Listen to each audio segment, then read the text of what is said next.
Bonjour à tous. Si vous suivez l'actualité de Luminar, le logiciel vient de recevoir une mise à jour majeure, la version 1.2, au nom de code Jupiter. Et plus de 300 améliorations majeures ont été apportées au logiciel. Et la version Windows rattrape enfin son retard sur la version Mac. Et donc aujourd'hui, je peux vous présenter une méthode de digital blending et de masque de luminosité entièrement sous Luminar. Alors malheureusement, toujours pas d'action et de calcul de masque de luminosité sous Luminar comme avec Photoshop. Le logiciel de Skylum ne permet pas une gestion aussi précise qu'avec Photoshop, mais elle ouvre des possibilités qui étaient jusqu'alors inconnues à Lightroom par exemple. Alors le digital blending que je vous propose aujourd'hui est un mélange avec 3 images qui ont été prises avec un bracketing de 2 ISO, 2 stops, 2 EV, et les fichiers sont en téléchargement sous la vidéo. Vous pourrez vous aussi ainsi essayer ce premier digital blending avec le logiciel de Skylum Luminar. Et pour tous ceux qui ne connaissent pas vraiment le digital blending ou ceux qui ont du mal à comprendre les raisons pour lesquelles il y a tellement d'engouement pour cette technique, voici une illustration. Cela vous aidera à comprendre ce que nous allons faire dans le logiciel Luminar.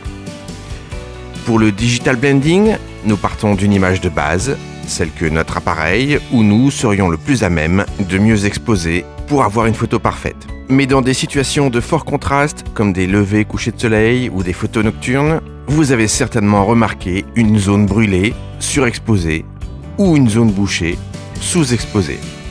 Alors oui, je sais, le développement de fichiers RAW permet de rattraper tout ça. Mais, bien sûr il y a un mais, le RAW récupère effectivement les données perdues, mais on récupère beaucoup de bruit dans les sombres, et en même temps très peu d'informations de couleur dans les hautes lumières. Nous exploitons ainsi toutes les ressources du fichier RAW, mais nous arrivons vite aux limites du capteur digital. Et comme vous le savez, le défaut principal est de récupérer beaucoup de bruit dans les basses lumières. Alors, on s'est vite rendu compte qu'avec le mode bracketing de nos boîtiers, on pouvait, en surexposant et en sous-exposant l'image, obtenir 2 images supplémentaires avec beaucoup plus d'informations. Mais le problème était de pouvoir mixer ces 3 photos pour en faire une seule. Et c'est là que le HDR est arrivé. Mais avec tous ces inconvénients, vous connaissez tous ces photos de HDR extrême avec un effet halo autour des zones contrastées, des franges grises qui parfois donnent un côté onirique aux photos, mais parfois simplement un surajout de bruit et des couleurs ou un rendu globalement exagéré. Alors le digital blending est arrivé, utilisant les masques de luminosité et la puissance de Photoshop. Et donc concrètement ce que nous allons faire, c'est d'aller chercher les zones brûlées dans le fichier sombre et les zones bouchées avec plein de détails dans la photo claire. Cela nous permet de maîtriser et de doser parfaitement le mélange de ces 3 images lors du développement final. Nous obtenons ainsi au final une image naturelle, avec donc des couleurs vives naturelles dans les hautes lumières et plus de détails et beaucoup moins de bruit dans les sombres. Et si vous voulez en savoir plus, n'hésitez pas à regarder les vidéos de la chaîne. Les premières pour découvrir comment sont fabriqués et comment utiliser simplement les masques de luminosité avec Photoshop, et surtout l'épisode 7 avec un guide de développement qui vous permettra de réussir à tous les coups votre digital blending. Et pour revenir à Luminar, cette méthode de digital blending a été initiée par Nicole Young, Nicole C, dans un de ses tutos pour remplacer le ciel. Elle fabrique un masque alpha noir et blanc et s'en sert pour remplacer le ciel. Et c'est cette méthode que je vais utiliser pour faire un digital blending avec Luminar. Alors c'est parti, j'ouvre mon fichier de référence, l'exposition centrale, le fichier que j'appelle base, et dans Luminar, ne me demandez pas pourquoi, ce calque brut ne peut recevoir aucun masque. On peut lui appliquer des filtres, mais pas de masque. Alors qu'à cela ne tienne, je rajoute un calque d'image et je charge à nouveau mon fichier base. Je le retrouve donc 2 fois dans les calques de Luminar. Cela me permet enfin d'avoir l'option de masque, ce petit pinceau. Et si je clique droit, vous voyez enfin apparaître le menu déroulant Masque. Alors je crée enfin mon premier masque de luminosité. Donc je clique sur le petit pinceau et simplement luminosité. Luminar se sert du contenu du calque pour créer un masque de luminosité en noir et blanc. Et si vous êtes habitué au masque de luminosité avec Photoshop, il s'agit de blanc 1, light 1. Et comme avec Photoshop, nous allons copier ce masque de luminosité pour pouvoir l'appliquer à un nouveau calque, à une nouvelle image avec une exposition différente du bracketing. Mais hélas, nous allons devoir faire face à un bug de Luminar, sous la version Windows en tout cas, Si je clique droit sur mon calque base, masque, l'option copier est indisponible.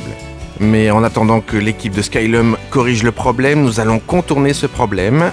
Donc je vais inverser ce masque. Et si je reviens dans mon menu masque, j'ai enfin l'option copier. Alors pour revenir à l'état de départ, je réinverse mon masque et je retourne finalement dans mon menu masque et je peux enfin copier. Mon masque de luminosité blanc 1 est ainsi copié. Et je n'ai maintenant plus besoin de ce deuxième calque qui m'a juste servi à calculer mon masque de luminosité blanc 1. Je peux soit le masquer, soit le supprimer. Clic droit, supprimer ce calque. Il me reste donc uniquement le fichier de base et en mémoire, j'ai mon masque de luminosité qui a été copié. Donc on continue, on va créer un calque d'image. Je charge mon image sous-exposée, c'est le fichier sombre. Et pour appliquer mon masque de luminosité, je clique droit sur le calque sombre, masque, coller. Et instantanément, on peut voir que l'image sombre se mélange parfaitement avec mon image de base grâce au masque de luminosité. Notre digital blending est très bien parti, il nous reste la partie la plus compliquée. Il nous faut en effet charger le calque le plus clair et récupérer uniquement les parties sombres de cette image. Il nous faut donc un masque de luminosité sombre. Donc je crée un calque d'image, je recharge mon fichier base comme tout à l'heure et je vais lui appliquer deux filtres. Tout d'abord un filtre noir et blanc, cela nous permet d'avoir le rendu des masques de luminosité que nous connaissons en noir et blanc. Et je vais ensuite lui appliquer un filtre professionnel, courbe. Et c'est avec cet outil courbe que je vais pouvoir inverser mon masque de luminosité et récupérer uniquement ainsi mes parties les plus sombres. Et là encore, je vais utiliser les courbes pour assombrir légèrement ce masque. Donc si vous connaissez les masques de luminosité avec Photoshop, il s'agira de noir 2, noir 3 ou noir 4. Donc je ne touche pas à mon calque noir et blanc. Et dans mes courbes, je vais prendre mon point noir et je vais l'inverser pour le transformer en point blanc. Et nous allons bien sûr faire la même chose avec le point blanc que nous allons inverser et le transformer en point noir. Nous avons ainsi une image négative de notre masque de luminosité. Et pour éviter les problèmes de transition dans le ciel, je vais rendre mon ciel tout noir, je vais assombrir mon masque. Donc je prends mon nouveau point noir qui est à droite et je le déplace et je cherche à assombrir complètement le ciel. Un ciel noir et mon premier plan blanc. Mon masque de luminosité noire est ainsi créé et comme pour tout à l'heure, je vais cliquer sur le petit pinceau luminosité pour créer le masque de luminosité à partir de ce que Luminar voit dans le calque. Le masque apparaît bien en vignette à côté du calque, mais comme tout à l'heure, nous allons nous heurter au bug de Luminar. L'option copier n'est pas disponible, alors il faudra inverser deux fois. Clic droit, masque, inverser. Deux fois donc, et je peux finalement faire mon clic droit, masque, copier. Donc mon masque de luminosité a été copié et je n'ai plus spécialement besoin de ce calque intermédiaire. Comme tout à l'heure, je peux soit le masquer, soit le supprimer. Clic droit, supprimer. Il me reste donc la dernière partie, aller chercher mon fichier clair. Je crée un nouveau calque d'image et je vais prendre le dernier fichier surexposé, le fichier que j'ai appelé clair. Et vous l'aurez compris, on va lui appliquer le masque, clic droit, masque, coller. Et voilà, le digital blending, le mélange est terminé. Et il ne vous reste plus qu'à finaliser votre image, votre traitement. Donc nous allons ajouter un calque de réglage. Et je vais commencer par le filtre magique de Luminar, l'Accent AI Filter. C'est le filtre à tout faire qui permet de rajouter du contraste et de la saturation. C'est le traitement parfait après un digital blending. Et si votre image manque toujours un petit peu de contraste, vous pouvez ajouter un petit peu de clarté, la clarity. Je le rappelle, la clarté n'est qu'un contraste des tons moyens et ne touche pas à vos blancs ou à vos noirs. Et petite astuce créative, si vous poussez le curseur à fond, vous obtiendrez un rendu proche des images HDR proposées par les logiciels. Donc voilà, c'était le premier digital blending avec des masques de luminosité entièrement calculés avec Luminar. Le travail est certes un petit peu moins précis qu'avec Photoshop, mais c'est une option que Lightroom ne propose absolument pas. Donc téléchargez les fichiers sources qui vous permettront de faire exactement le même blending. Cela vous permettra de vous entraîner en douceur avant d'expérimenter des digital blending plus poussés. Donc merci d'avoir suivi ce tutoriel et je suis très heureux d'avoir pu vous présenter le premier digital blending entièrement 100% sous Luminar. Donc n'hésitez pas à me laisser des commentaires sous la vidéo ou envoyez-moi un mail simplement à vince@photolearn.fr.